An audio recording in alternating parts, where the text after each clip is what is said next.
Good afternoon, everyone. Thank you for coming to COP26, Climate Justice, co-sponsored by the Green Energy Institute and Lewis and Clark Law School's Environmental Law Program. My name is Akriti Bhargav, and I will be your moderator for the next hour. I'm a third-year law student at Lewis and Clark Law School with a focus on climate change law and policy.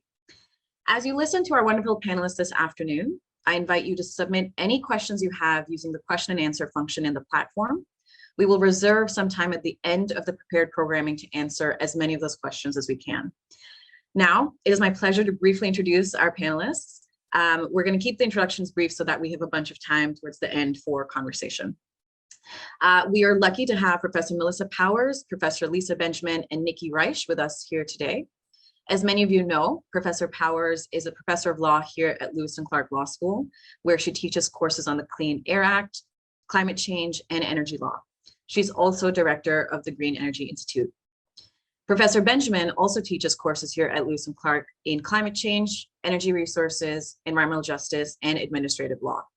She was the legal advisor to the Bahamas during the Paris Agreement negotiations, and she recently co-wrote a paper called From Marrakesh to Glasgow, looking backwards to move forwards on emissions trading, which we will share with you all afterwards. Finally, please help me welcome Nikki Reich, Director of the Climate and Energy Program at the Center for International Environmental Law, or CO, and participant at COP26. We are extremely fortunate to have Nikki with us here today to tell us about what unfolded in Glasgow. Nikki has deep experience advocating for human rights and justice, including engaging with issues arising from open pit mining, large-scale tax abuse, surveillance of human rights defenders, immigration enforcement, torture, and arbitrary detention. Prior to joining CL, Nikki was the legal director of the Center for Human Rights and Global Justice and a supervising attorney in the Global Justice Clinic at NYU School of Law. She was also an adjunct professor in the Human Rights and Gender Justice Clinic at the City University of New York School of Law. We will start with a brief introduction and scene setting by Professor Melissa Powers for those of you that are less familiar with the regime and how we got here. Following that, we'll follow a Q&A format, and I'll pose questions to the panelists to guide us through the conversation. So with that, let's get started. Professor Powers, the floor is yours. Thanks so much, Akriti. Hi, everyone. Thanks for joining us. So as Akriti mentioned, before we dive into the details of what happened in Glasgow, I'm going to walk us through some background. So I'm going to start with a brief summary of the climate treaty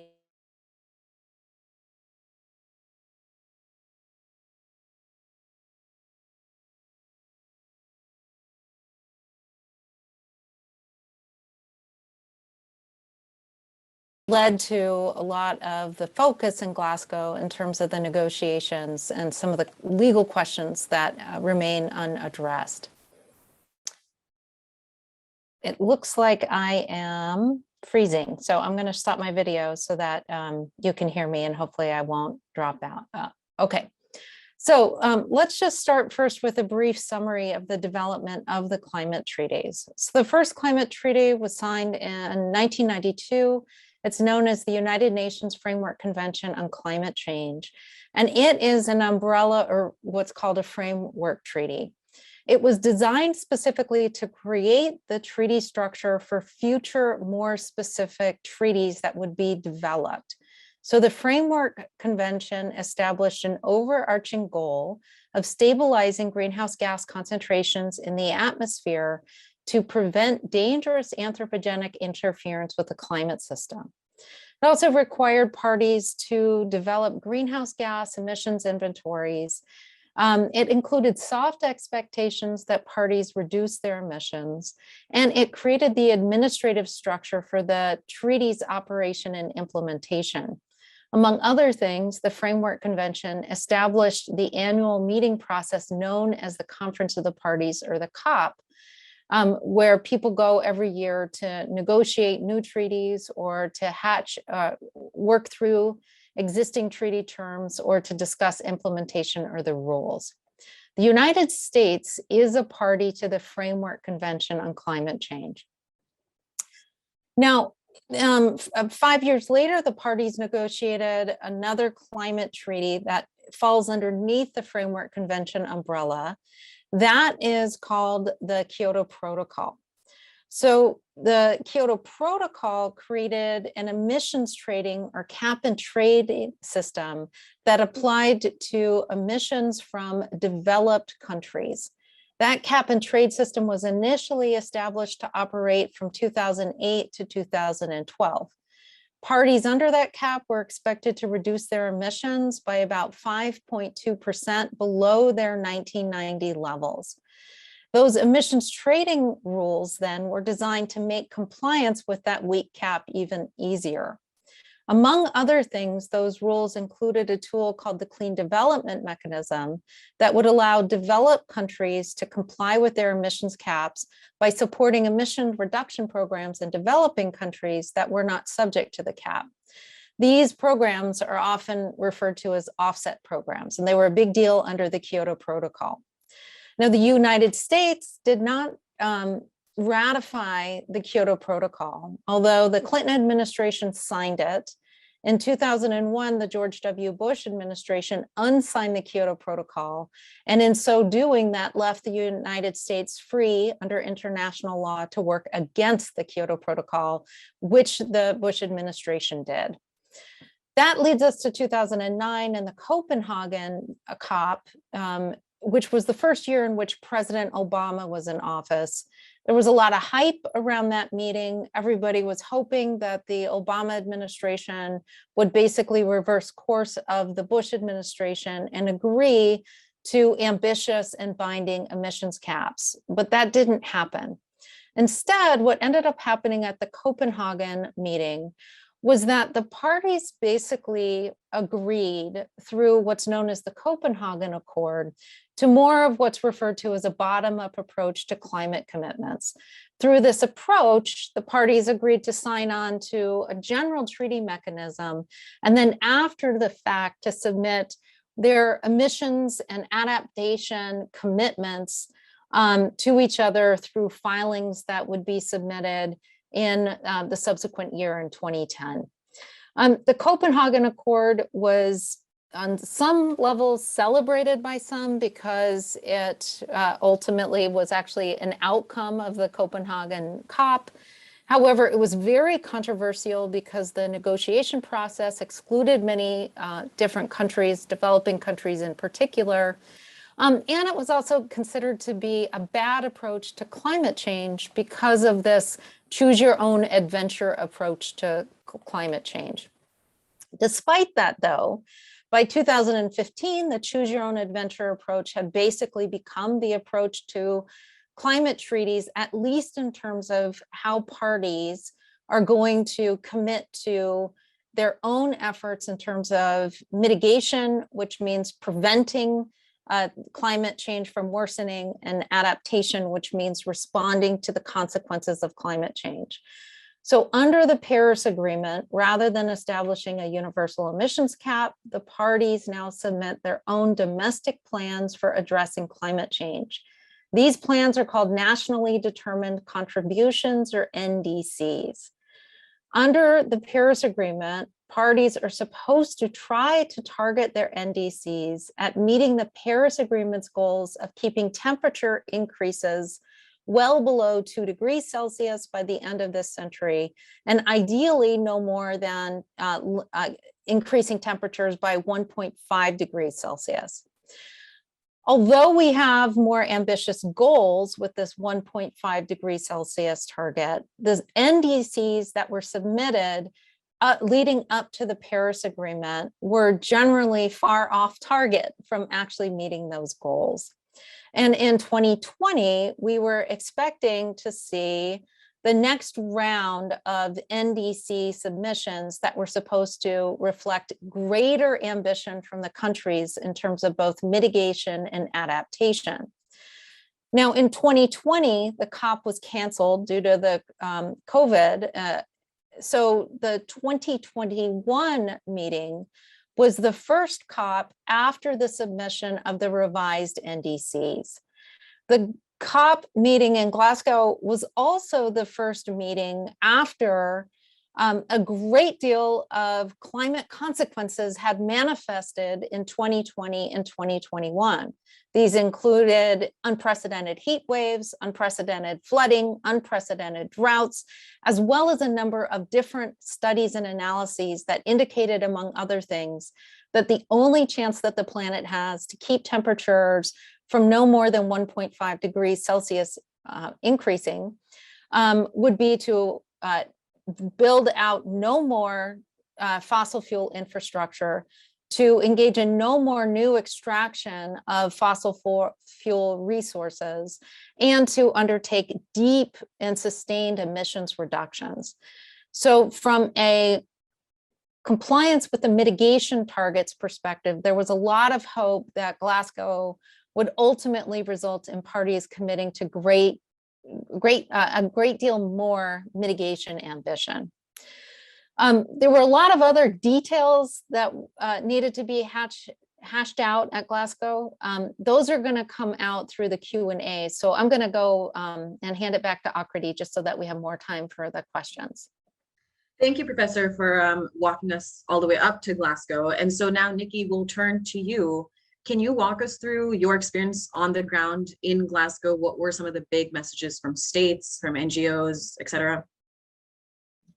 Sure. And first, thank you very much to the organizers for the opportunity. And it's a pleasure to share the panel with Professors Benjamin and Powers. And I think Professor Powers really just laid out a lot of the important background and the atmospherics around Glasgow, including increasing recognition that there's a tremendous gulf between what countries have pledged to do to date and what is needed, what the science says, a gulf that's been repeatedly reiterated, not only by the IPCC's own reports that underscore just how dire current impacts are, but the UNFCCC's recent review of those NDCs just right before Glasgow showed that the combined pledges, even if they were implemented, and there are questions about whether they will be, careen us towards a 3-degree pathway, which is far from where we need to be to save lives and their shared environment. I'll come back to this, this mention of the fact that the fossil fuels and the absolute imperative to phase out the use of fossil fuels urgently is incredibly significant as the backdrop against which this COP took place. But I want to start by really saying that this was after repeated promises by the COP presidency and the UNFCCC to make this COP the most inclusive COP. It was perhaps the most exclusive COP that happened in the last decade, at least, if not longer.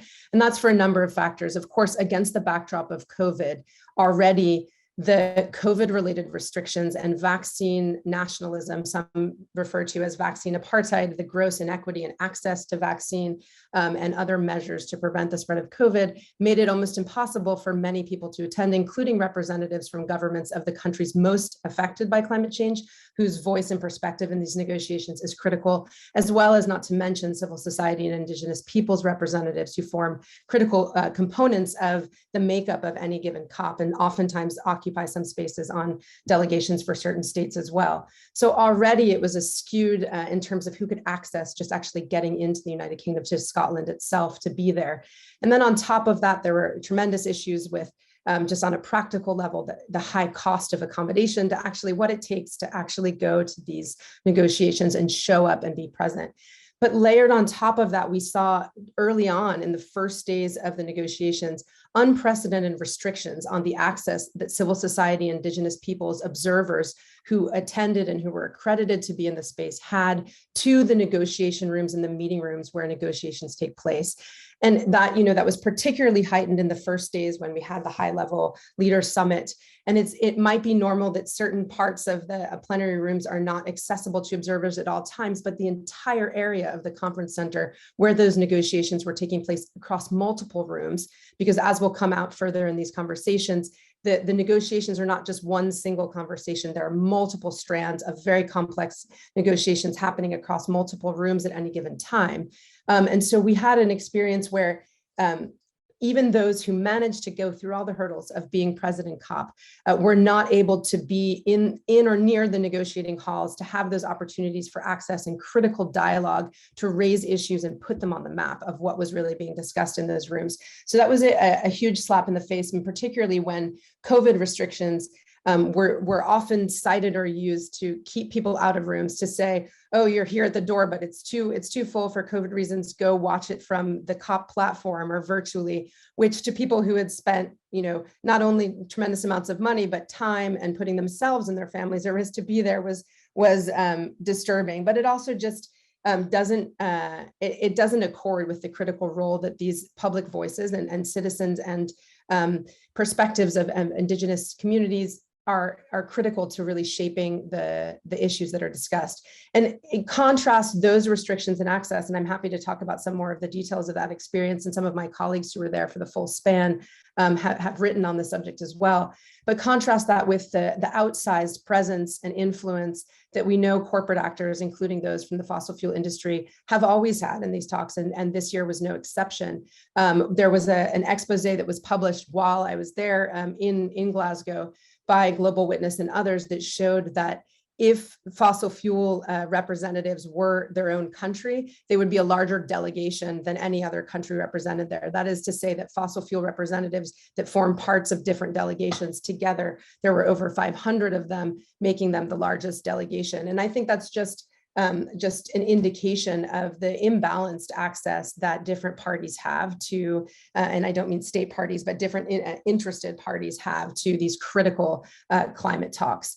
But I do think, so against that backdrop, it's somewhat unsurprising that many of the outcomes, and we'll come to some of the more details about this, fell short of the mark of what was expected on many fronts. And that in many observers would say that the performance we saw there, the lack of critical steps forward in terms of ambition or in terms of delivering developed country pledges on finance, on contributing to the transfer of money to developing countries to accelerate the transition, to pay for not only adaptation, but loss and damage, that those results are what happens in particular when you have this skewed imbalanced access or exclusive COP, and you don't have as much equity in participation in environmental governance like this critical discussion.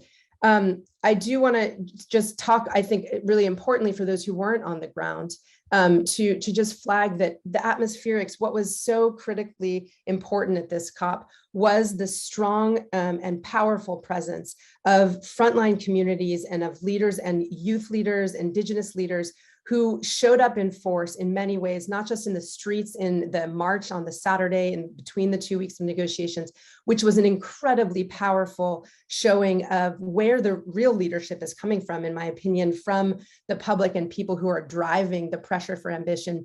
There were over 100,000 people in the streets, by some figures, even 130. It was a very powerful and clear message. And I think there's, one thing that was repeated over and over again from different actions that were done on the part of frontline communities affected by fossil fuel projects, others affected by the loss or seizure of their land, were that we need to center and listen to the experiences of those frontline communities, not just as additions to the conversation, but as true leaders and indicating where things need to go, where the most critical impacts are being experienced. And I had the opportunity to listen to some very powerful speeches from people everywhere, as close to home as from the Gulf Coast and areas in Cancer Alley to parts of Africa where they're facing build outs of oil and gas. And so it was very significant. And I think many people characterize this COP, and I'll perhaps maybe end it here, knowing that I'll have a chance to come back to some of the more specifics about the messages on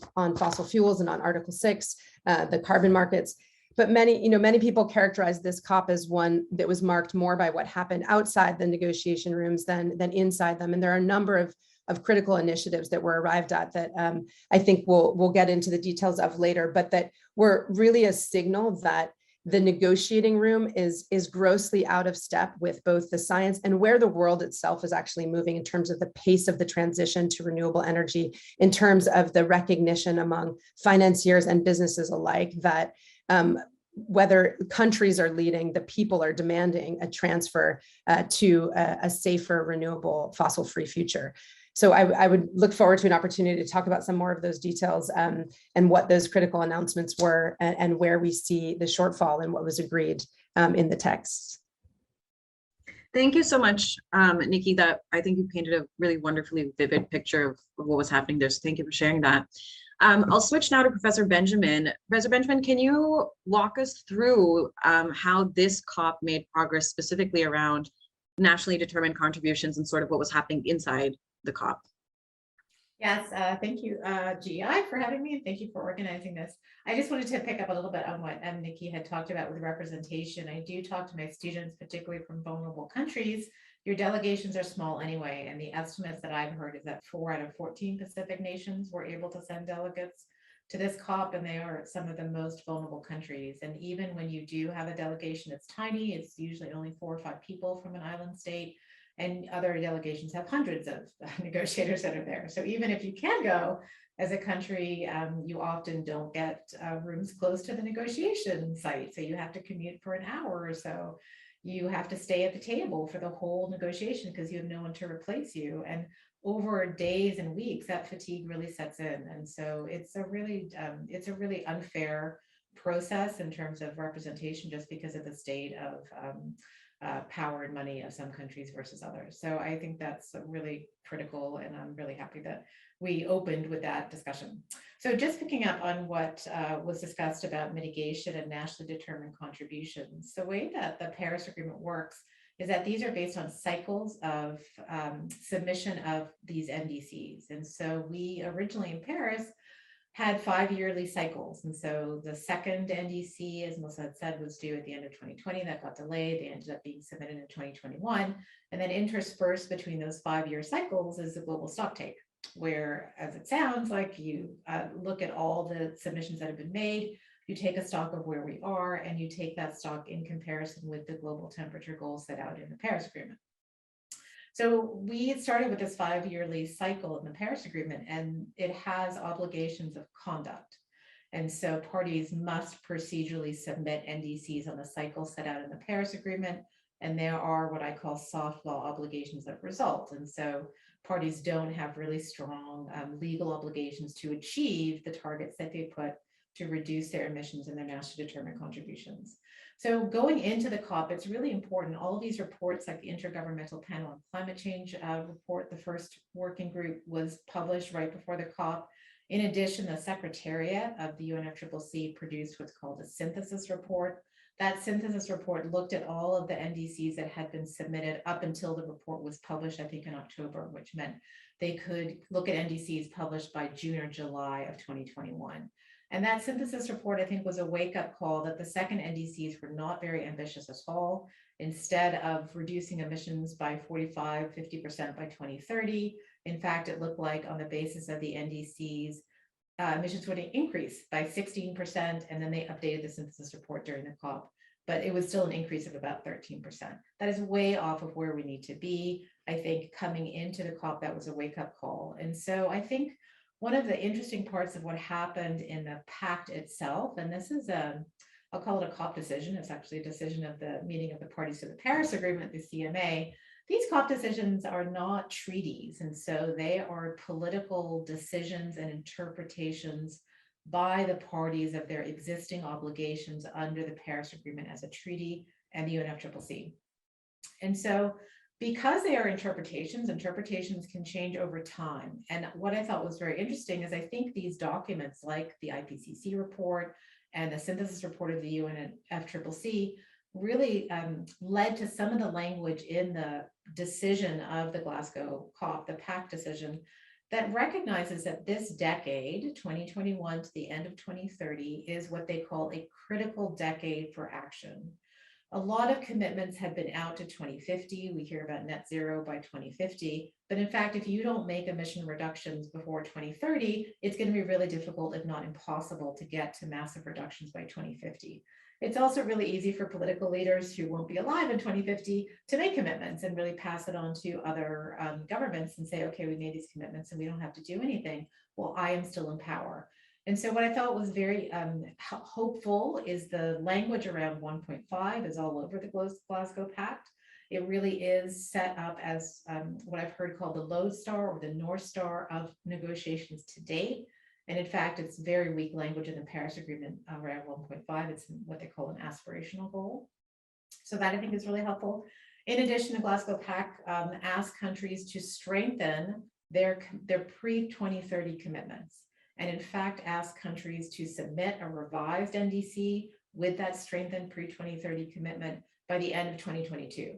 And so that shifts a 5-yearly submission cycle to not an annual one, which is what parties had asked for, but at least an annual one by the end of 2022, as well as another synthesis report by the UNFCCC before the next COP in COP27 in Egypt. And so I think these decisions are actually really important because we will get to see, at least in another year, what countries are doing and what they are not doing.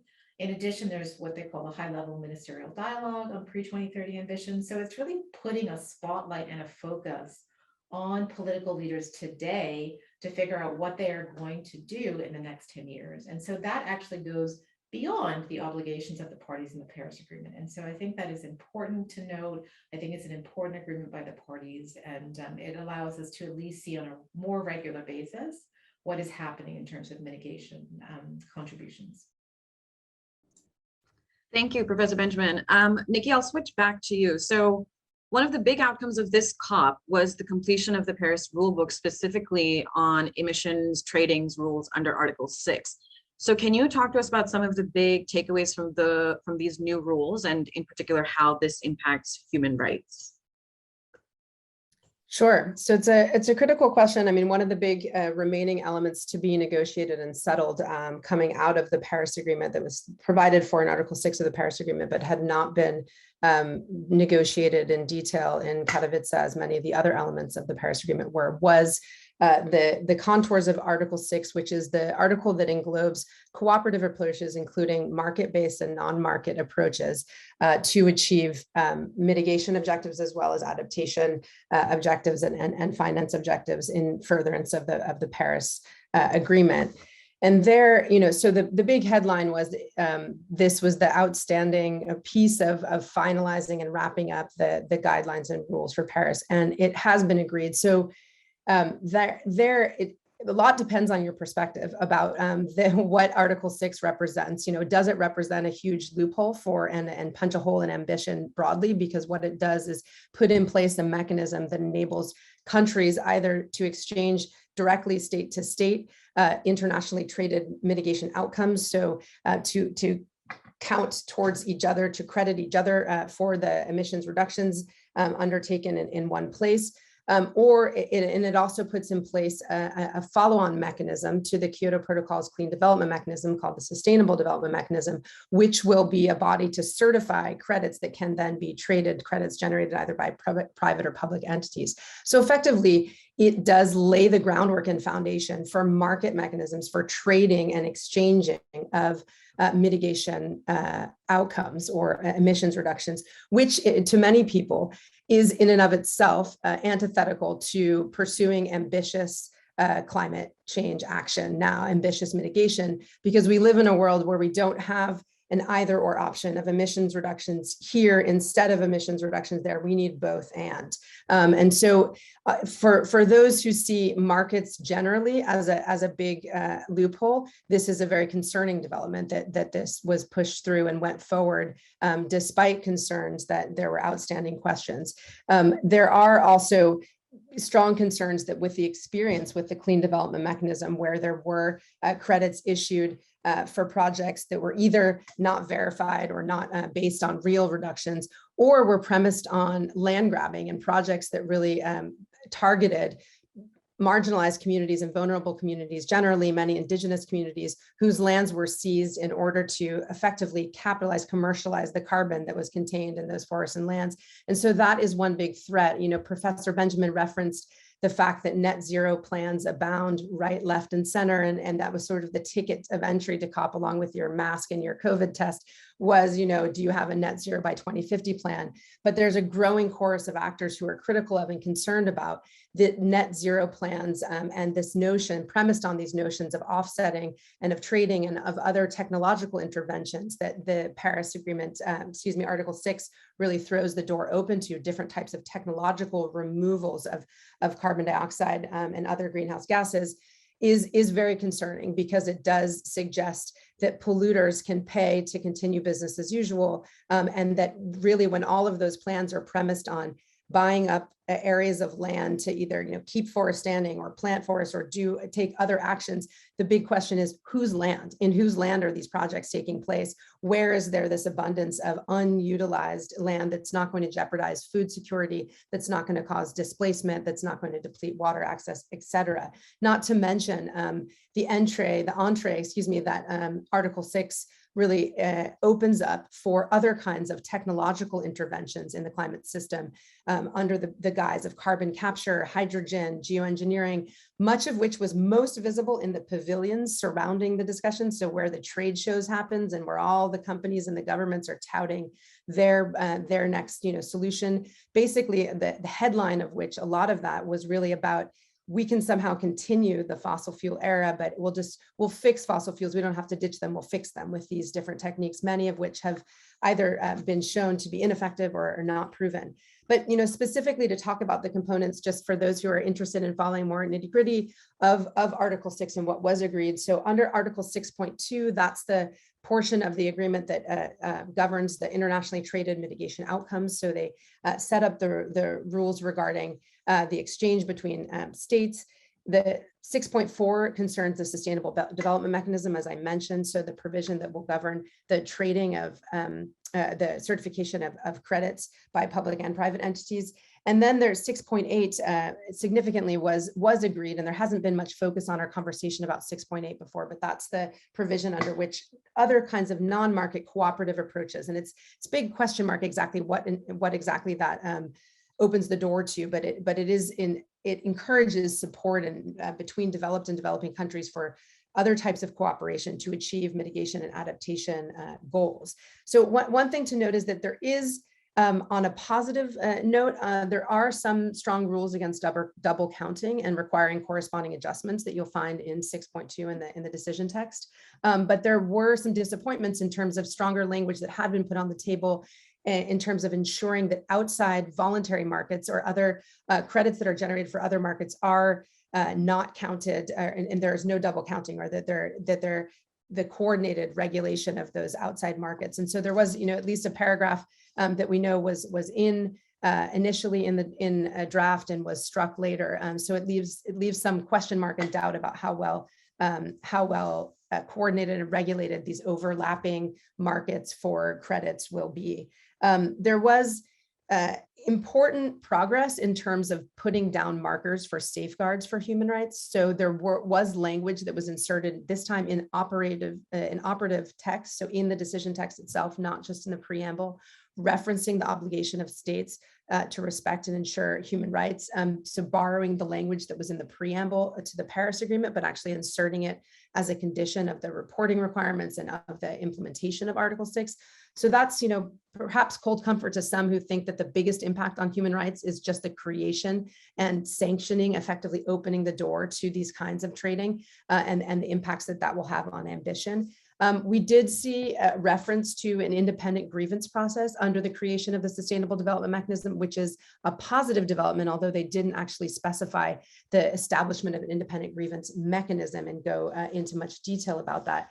The one big compromise, though, is that there was carryover was allowed. I think I mentioned this before, but just to say that carryover of credits from the CDM dating back to 2013 was allowed. And I think for many people, this was clearly a negotiating chip for certain countries who didn't want to accept other parts of the agreement. And I think, of the decision that, but I think, it's very concerning because, as we know, many of those credits were junk credits to begin with, that they were issued not for verified or real reductions. And what's more is what that opens the door to is allows states effectively to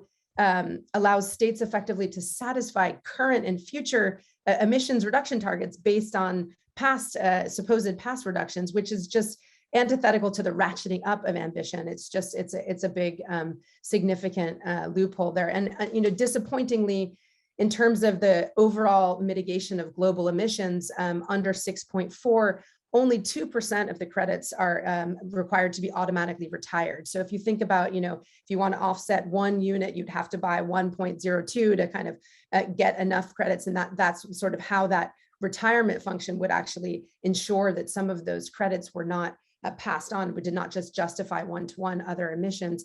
And unfortunately, that was the sort of lower end of the spectrum that was under discussion and really represents a foregone opportunity. So I think, there's much more to say, but I think that, again, as I said before, Article 6 really is potentially, a lot remains to be seen in terms of what happens next now. It is potentially a huge fossil fuel sized hole in the ambition targets and the loophole, but and the integrity of those safeguards that are built in will really be put to the test going forward as countries undertake action and as this gets implemented. So all eyes really are on the implementation. But this, again, is against the backdrop of really disappointing lack of progress on incorporating recognition of fossil fuels and the need for fossil fuel phase out oil, gas, and coal into the major decision text. And that's something I know I'll touch on in talking about the external initiatives that went far beyond what was done in the negotiating rooms, but it really does raise huge questions about whether and how we're ever going to stick on a 1.5 degree pathway when we're chomping at the bit to put in place these rules that allow for escape hatches or loopholes, but not willing to actually concretize commitments to accelerating the phase out of the number one driver of climate change. I'll stop there. Thank you, Nikki. Thank you for sort of bringing equity concerns into the middle of our conversation and also putting it at the center of the Article 6 conversation. So you laid out the mitigation efforts, I think, pretty succinctly, highlighting the belief that corporations can fix fossil fuels as opposed to phase it out. So Professor Benjamin, we'll switch to you. So following the introduction of Article 6, can you talk to us about whether any progress was made on adaptation as well as loss and damage in the Article 6 conversations? Yep. So just picking up on what Nikki has laid out for Article 6, one of the elements of Article 6 is that 5% of the shared proceeds of the credits will be put into the Adaptation Fund. So the Adaptation Fund is a separate fund that's been established for developing countries to aid them in adapting to the impacts of climate change. And so adaptation, as Melissa has talked about, is sort of human behavior that basically adapting to the impacts of climate change. So you could build a seawall, you could move communities away from the coast. And there has been progress made on adaptation. And of course, the two are related. So Glasgow was supposed to be the last best chance to save 1.5, which is all about the mitigation commitments. The further away you get from 1.5, the more adaptation and loss and damage will be required. And so island states, AOSIS, the Alliance of Small Island States, has a slogan 1.5 to stay alive. And that's not a joke. That's actually an existential threat for small islands in the temperature goals of the Paris Agreement. And so there was a doubling of finance for adaptation agreed in the Glasgow Pact, which is really important. So climate finance is a hugely contentious issue. And I also want to point out for Article 6, it was a fierce negotiation. Article 6 has been outstanding for years. There were very contradictory positions on how this trading mechanism would work. And so to get a percentage going to the adaptation fund is important. And part of the reason for the climate finance really kind of stymieing a lot of the elements of the negotiations was because way back in Copenhagen, there was a promise of $100 billion a year for climate finance for developing countries, which was enshrined in future COP decisions and developing countries. And developed countries have consistently failed to meet their promises on climate finance. In addition, a lot of the climate finance is dedicated to mitigation, not to adaptation, which is not helpful for vulnerable countries. So to get a doubling of adaptation finance was actually really important. Loss and damage is any impacts that go beyond your ability to adapt. So there's no universal definition, but for example, if your seawall keeps getting destroyed because of fiercer, more frequent hurricanes, loss of life is something that you can't take back. If a coral reef bleaches and dies, there's nothing you can do about that. So that's permanent loss. And there is a separate article in the Paris Agreement, Article 8, on loss and damage. But what has not been agreed and has been a very, very contentious issue is about compensating vulnerable countries for the loss and damage that they incur. And developed countries, including the US, are fiercely opposed to this issue. They would not accept any language around that in the Paris Agreement, in the treaty itself. And in Glasgow, there was a really contentious issue. Going into the negotiations, I think the setup has been very good that, countries are really facing unprecedented levels of damage. And so for some countries, having to pay for adaptation loss and damage themselves is almost 10% of their GDP. And so these are developing countries that don't have the money to respond to climate impacts and are not responsible for the majority of the impacts in the first place. So this is a huge equity issue for vulnerable countries. The text actually went backwards in Glasgow. So text on a Glasgow facility for loss and damage with a separate secretariat was actually put into the text, and the next day it was taken out. So there's not a lot of transparency about why that was taken out. And instead what was agreed, I'll put agreed, was what's called the Glasgow Dialogue. And so that means that for the next couple of years, at least, loss and damage will be on the agenda of the COPs, but a dialogue, if we think back to what was called the Talanoa Dialogue, which was the first informal global stocktake, nothing happened. And so parties talked about loss and damage.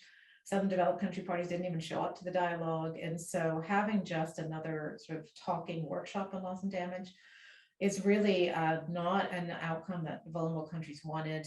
My feedback from some of my colleagues is that, vulnerable countries are furious about this. They had to swallow basically nothing on loss and damage, some doubling of adaptation finance. So it's a huge disappointment for vulnerable countries.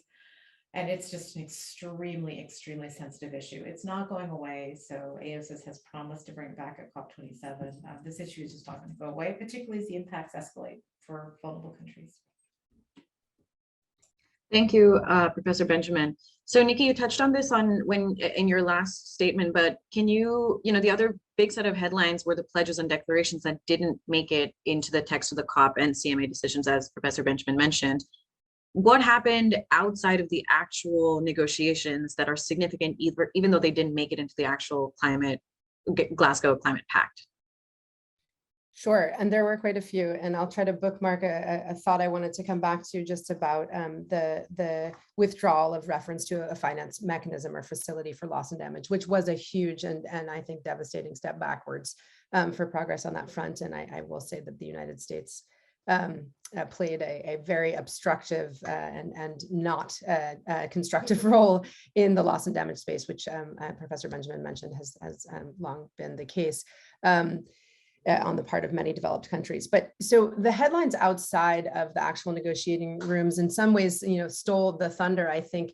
Perhaps I'll not in chronological order, but I'll start with what I think was perhaps the best attended press conference at COP entirely by all accounts of those working on media, was the launch of the Beyond Oil and Gas Initiative, which took place on the day before the formal intended closing of the COP on November 11th. And this is a huge initiative by a state-led initiative led by Denmark and Costa Rica, but with 12 inaugural members, 8 countries and other subnational jurisdictions, really pledging to phase out production of oil and gas. And some of their opening remarks, I think, sounded very resonant with the report that Professor Powers referenced that the International Energy Agency put out in May of 2021. So those who may not be aware, the International Energy Agency is by no means the most environmental friendly institution, and its track record is not sort of one that would often be parroting the priorities of environmental groups. But in May of this year, they came out very clearly and said that no new oil and gas development investment is compatible with the 1.5 degree pathway in this net zero by 2050 report they put out. And I think the launch of the Beyond Oil and Gas Alliance really signaled that many countries and a greater number of jurisdictions, important subnational jurisdictions like Quebec and in California that were in among the second tier signatories, are saying that we know the future is not fossil and that we are committed to phasing out and ending the production of oil and gas. And I think that really just sounded in a type of leadership that was really wholly absent from the negotiating floor. So what we did see in the negotiating floor was remarkably, for perhaps the first time ever in 27 years of negotiations, an active discussion around proposed text referencing fossil fuels in the decision text. The idea that it is a breakthrough in the global climate talks after nearly 30 years to talk about the primary driver of climate change is alternately laughable or an indictment. It sort of depends on your perspective, but it is certainly a commentary on how challenging these political negotiations are, how incredibly contentious this issue is, but also how disconnected what happens in those negotiating rooms is from the clear dialogue everywhere else. And I think the headlines and the buzz all around the halls was really about action on fossil fuels. And I'll come back to in just a moment. I know time is limited, but to the debate that unfolded around the way the reference in the decision, the cover decision included a mention of fossil fuels, but a very limited one. So there was that Beyond Oil and Gas Alliance that was announced, which was hugely significant. There was also just a lot of buzz, media coverage, and both events at the COP and on the outskirts side events and other parallel events at the People's Summit, which is a kind of parallel to the COP, but also in mainstream press and the BBC and elsewhere, an increasing focus on this initiative called the Fossil Fuel Non-Proliferation Treaty, which is a really important initiative. I encourage you all to look up, those who are listening and following if you haven't yet, but is really intended to create a path for a political negotiated process to manage the decline of oil and gas, and to talk about how critical that is and a just transition to a fossil-free future. So one of the other announcements the first week was a significant initiative led, by the UK and initially, but signed on by eventually, I think 24 or 25 other countries and institutions, including the European Investment Bank, pledging to end international public finance for fossil fuels. So that's public financing coming from public budgets or public banks and institutions like the European Investment Bank for overseas fossil fuel projects, oil, gas, and coal by the end of 2022. This is a very significant announcement, but with a huge caveat, which also made its way, as we know, into the text of the cover decision with the word unabated in front of the fossil fuel projects. So unabated fossil fuel projects, which is really code for carbon capture and storage primarily. So it is effectively opens a door to allowing support for fossil fuel projects that have carbon capture equipment on them, despite we've seen time and again that those projects don't actually deliver the promised emissions reductions and impose a host of new environmental and social dangers to communities adjacent to the facilities and through the areas where pipes are passed. But that announcement, what is significant, it's been a long time coming, campaigns on focusing on shifting finance out of fossil fuels and towards renewables that are community driven and rights respecting.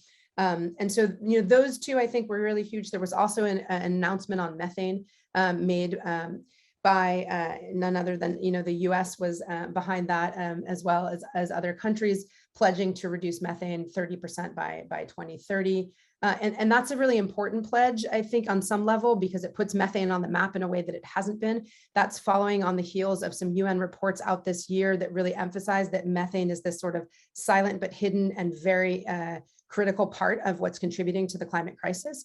But we can't lose sight of the fact that one of the most significant sources of methane and the best ways to cut methane is oil and gas production. And that we know from, methane, fossil gas is methane. And there's also fugitive leaks of methane from oil and gas production. So I think that was conspicuously not the focus of the United States and other backers of this initiative, but it's really important. And so I'll just come right back to the text on the cover decision. And I know I want to pass the talking stick back.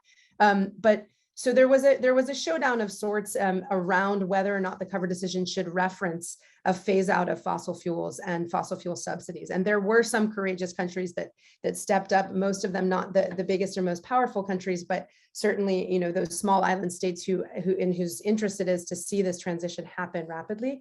And I think there, what we ended up with in paragraph 20 of the cover decision is a reference to accelerating efforts toward the phase down of unabated coal power and phase out of inefficient fossil fuel subsidies. So the big red flags here are the fact that it only mentions coal. There's no mention of oil and gas at all. It mentions unabated coal, leaving the door wide open still for this kind of notion that there is some clean coal or okay coal. And it also refers to inefficient fossil fuel subsidies, suggesting that there are efficient subsidies. So I think those are some big issues. There was the press has portrayed this showdown. A lot of blame has been thrust onto India as, it's all about India at the end, pushing for it to say phase down rather than phase out. And this is a very skewed and partial picture. And I just want to say this before ending is that, of course, nobody should be applauding extending the life of coal dependence, particularly in a country where communities on the front lines of those coal mines and the coal-fired plants are suffering some of the worst air pollution and are struggling to get their country to shift first, faster. But we can't lose sight of the fact that it's the rich, developed countries that have to move first and fastest. And by focusing only on coal, it puts the onus on those developing countries that are still producing and using coal by silently eliding the responsibility of those developed countries that are not as reliant on coal anymore, although there is still some vestiges of coal, but are really leading producers of oil and gas. So the omission of oil and gas and the broader context that Professor Benjamin mentioned, the lack of commitment, pledging money, putting money where their mouths are on transferring resources from developed to developing countries, and recognizing that equity dictates that phase out has to go first and fastest in developed countries, and there has to be financial support to accelerate the transition in other countries, that's the backdrop against which this happens. So blame must be laid at the feet of rich developed nations as much as anywhere else, if not more so.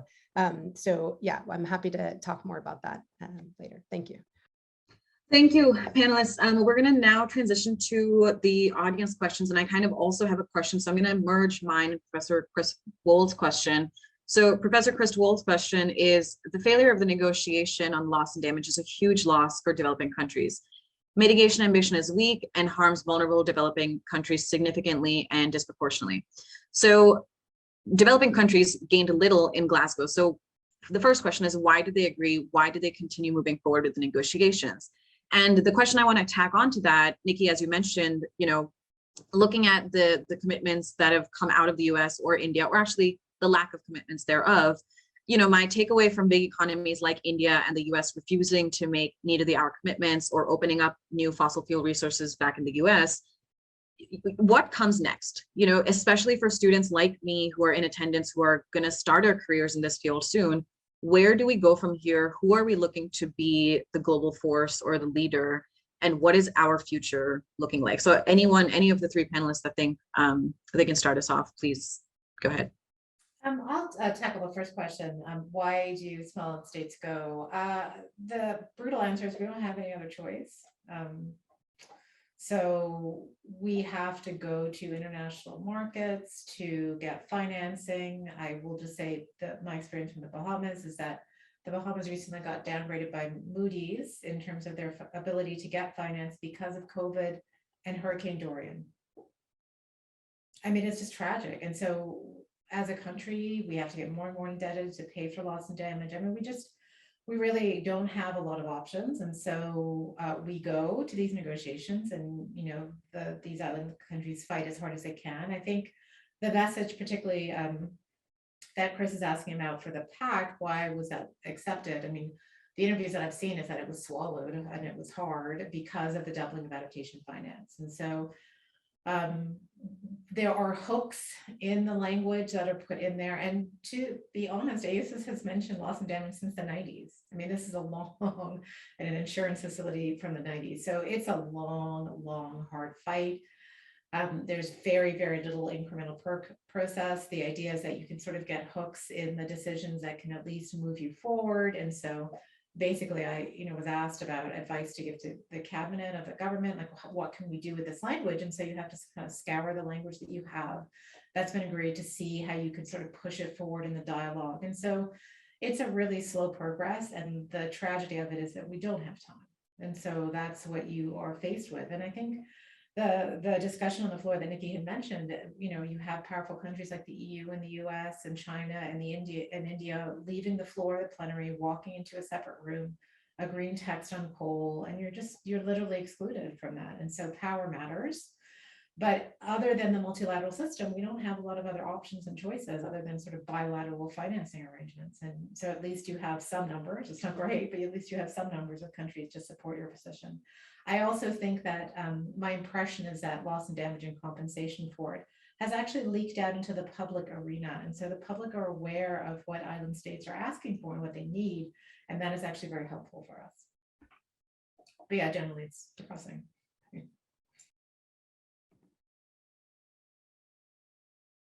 I don't know if Professor Powers, you want to jump in? I mean, I think now I'm trying to recall your compound question, which is always great for lawyers to ask multiple questions. I do it all the time. You know, I think I mean this may be a sort of oblique answer, but I think that you know, as Professor Benjamin said, there is ultimately, when we observe failure after failure on many fronts of these talks to deliver what is needed, the urgency of action that is needed to address the crisis, one does wonder, you know, should we just throw up our hands and abandon this process? But there's a critical importance of multilateralism. It is one of the only, you know, fora in which countries that don't have the power and financial might to have a seat at the table on some level. And I don't mean to say that all those seats have equal influence. But I think, you know, there is a principled commitment and a practical commitment to that space. But it does underscore the vital role that the ongoing pressure exerted by litigation and growing litigation movements to compel state and corporate actors to ramp up their action and put their financing where their policy commitments are and should be, and to really close the gap between policy and science. I think that is playing an ever increasing role. I mean, we've seen some really landmark decisions just in the last year on climate policy, climate litigation, both in terms of the adequacy or inadequacy of state action. So whether that's the German decision or, you know, following on the heels some years back of the Agenda decision in the Netherlands, or it's the decision out of the Netherlands on, you know, Shell's obligations as a corporation to reduce emissions across its operations. So I do think that it does really, the leadership is going to come from grassroots groups and movements and the youth who've continued to put that pressure through different mechanisms, through litigation, through being in the streets, and from communities who are resisting projects that are at odds with a safe climate future. And I did see in the chat that there was a question, just to nod the hat at a question about methane and agriculture. By no means did I mean my focus on oil and gas only to elide the significant role that you know, concentrated animal agriculture and industrial farming plays in contributing to methane emissions, and that absolutely needs to remain on the map. But I think one of the things that is often elided, I mean, I think that's usually that conversation is reduced to cow farts, you know, and I think it's more than that. And so you know, it's also that we have to name the other imminently stoppable forms of methane emission when we know we have replacement fuels. So that was why the focus of my remarks on that. But I agree that I do think focused attention on methane in NDCs and in action going forward is going to be increasingly important. And the one other important caveat on that to say is that one of the things we've seen recently is that the methane emissions generally are systematically undercounted. So one of the critical issues on any of these pledges is going to be, what is the baseline? It can't be what we thought methane emissions were, you know, last year or whatever. It has to be the most current. Oops, we've lost our moderator. What has to be the most current. Current science on those emissions, because we know from studies that there are fugitive emissions right and left that just have not been counted and accounted for, which is precisely why there's an increasing recognition that methane is a more significant contributor to global warming than we previously thought. And I know I didn't answer all of your questions, Akriti, but I'm happy to have you weave them back in.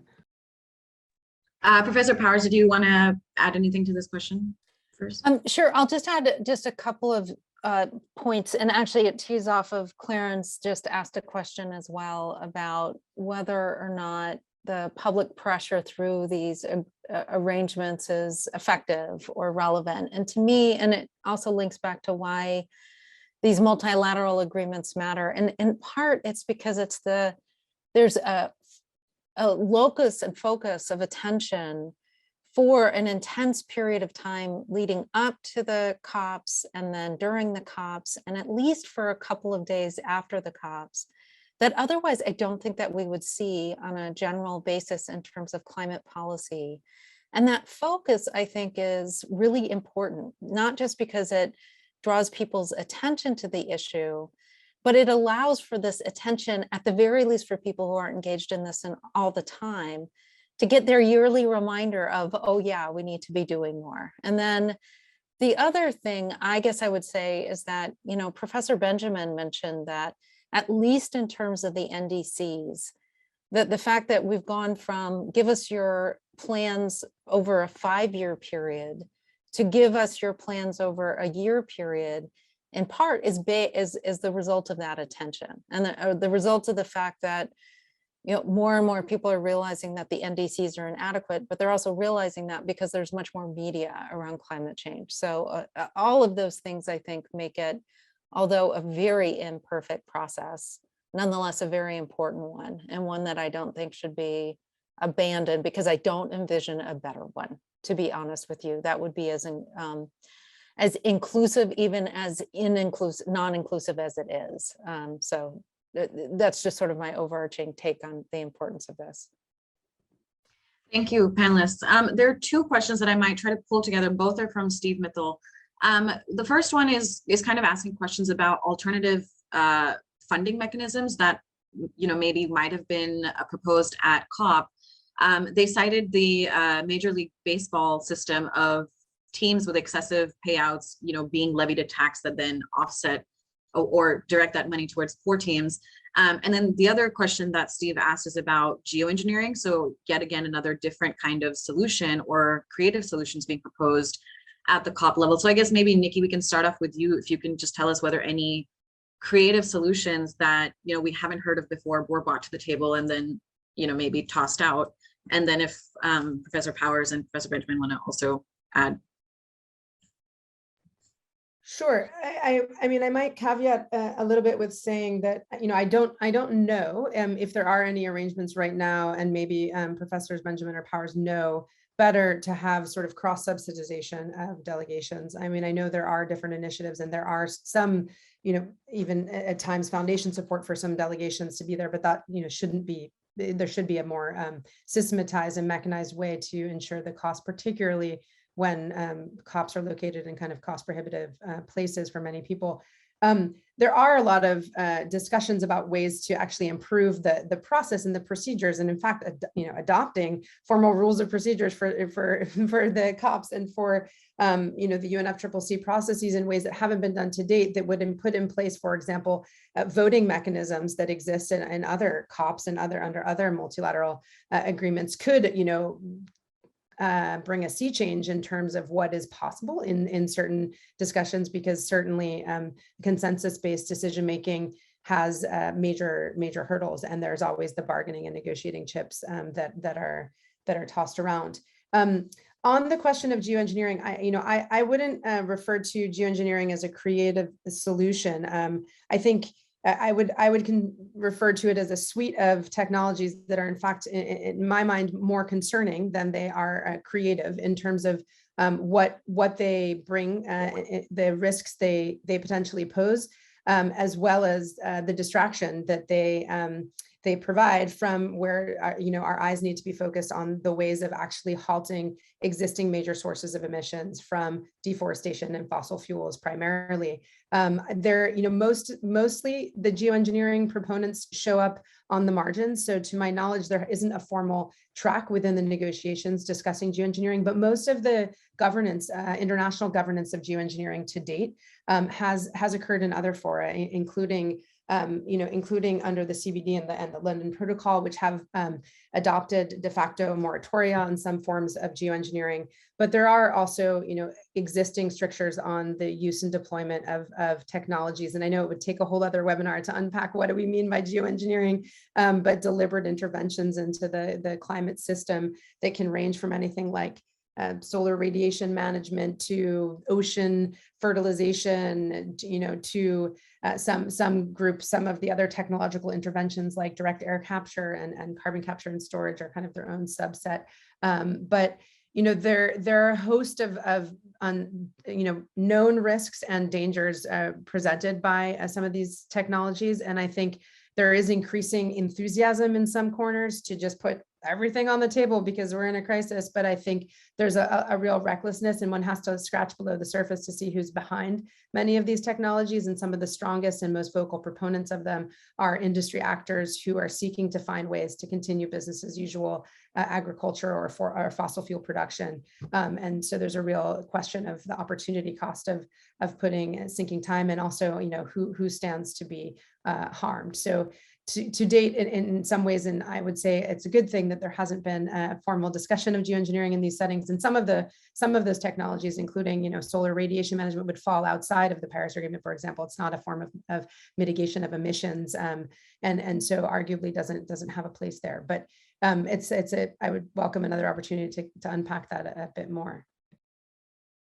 I'm happy to talk about the financing arrangement. So the UN will fund a maximum of 2 delegates for a developing country to go. So each developing country will have at least 2 that go, because every country pays into the budget of the UNFCCC. So there's a budget process, and every country has an allocated amount. I'm not exactly sure what that is, but I'm assuming it's more for developed country parties, although some countries like the US do not always make their contributions. I think it's also really important, related to Claren's point, that it does matter, voting matters. So this is the first COP of the United States being back in the Paris Agreement, because the United States, of course, as we all remember, withdrew from the Paris Agreement, not the UNFCCC. And so that actually does matter, because although I don't know that it's always a very progressive positions that they take, there was an important joint statement between the US and China at this COP, which was really important to sort of push ambition between 2 of the largest emitters. And so that actually is really important. And then very quickly, I'll just mention on climate finance, the obligations on climate finance are what we call bifurcated. So there are obligations on developed country parties collectively to provide climate finance to developing countries. There's no specific allocation per country of what they will provide, because developed country parties refuse to agree that kind of allocation in the Paris Agreement. So I'll leave it there. Thank you to both of you. So I will, we have about 6 minutes left, so I definitely want to get to this question that I think is an important one to address. And Professor Powers, I'll direct this to you. Alexandra asked our thoughts on the Biden administration holding an auction for oil drilling in the Gulf of Mexico, literally, within a week of us coming back from Glasgow. So can you talk to us a little bit about that? Yeah, so by way of background, when the Biden administration took office, one of the things that it did is it imposed a pause on all oil and gas leasing on public lands as a way to basically assess what the impacts of oil and gas leasing would be, largely in part because the Trump administration had been very aggressive in terms of trying to push out oil and gas lease sales. So there was an 80 million acre oil and gas lease sale in the Gulf of Mexico that was part of that pause, but then several states that primarily Republican states sued the Biden administration related to that pause, and they succeeded in getting a court to enjoin the Biden administration from keeping that pause in place. So, and that happened in August. And so there, after that happened, Earth Justice and other NGOs then sued the Biden administration to challenge its proposed lease sale and did not succeed in getting an injunction. So there was an injunction prohibiting the Biden administration from effectuating its pause, and a lawsuit pending without an injunction prohibiting oil and gas lease sales. So the Biden administration argued that it really didn't have a choice except for perhaps to risk the possibility of being held in contempt. There are some arguments that it could have tried a little bit harder. For example, it could have sought an emergency injunction from a court of appeals to allow it to maintain that pause. I don't know if you're paying attention to the Fifth Circuit lately, but I would say good luck in getting such an injunction before the Fifth Circuit.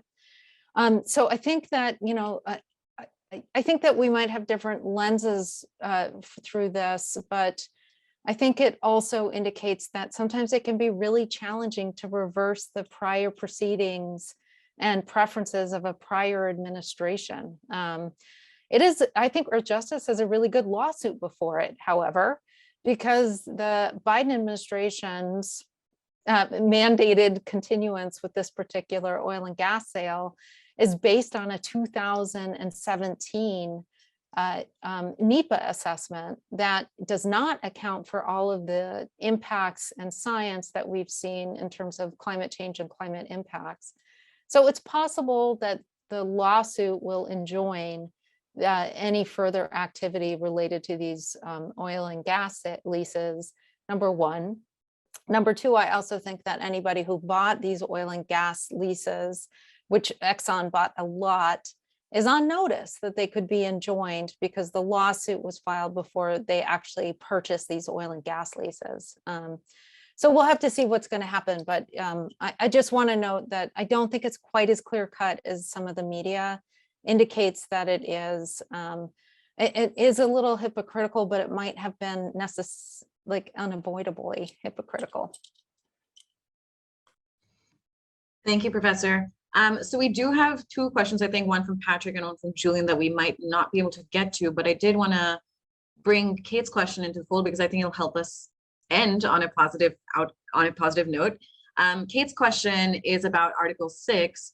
Are there any indications that trading mechanisms under the new Article 6 could lead to positive outcomes for us to exist in 30 years?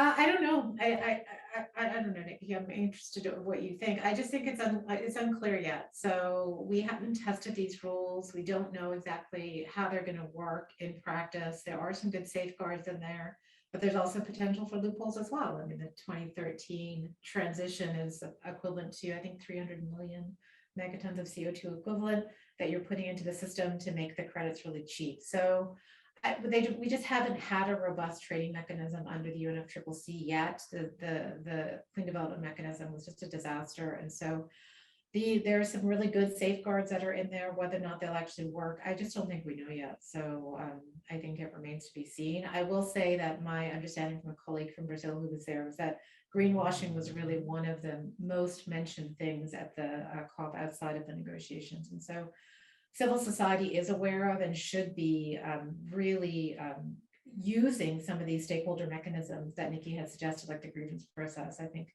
civil society has to be really active and really watch how this process unfolds, because it could either lead to a positive outcome or it could just be a disaster. So I just don't think we know yet. We'll have to wait and see. I know we're at time, so I will just say thank you, and I'd love to follow up. I think yeah, I think uncertain is the best answer I would give. So it's not going to be the hopeful answer, but I don't think we should be looking to trading mechanisms to be the solution to the urgent climate crisis and climate action. I think we need to be looking to the pressure we can exert domestically in each country to pursue and exhaust all available emissions reductions and to accelerate that transition through shifting financing from where it shouldn't go, dirty technologies, to where it needs to go, and that their resources are available. It's just about generating and pushing for the political will to make it happen. So lots more to touch on, including on the Biden lease sales and Exxon's purchase of shallow offshore leasing areas and what that might mean, more than oil drilling, some other designs that they have. But I will turn it back to you, Akriti, because I think I'm pushing us over time. Thank you so much. Thank you to all our panelists for this wonderful discussion, and a special thank you to all our attendees for the fantastic questions and for attending. And with that, we can close. So thank you for your time, everyone.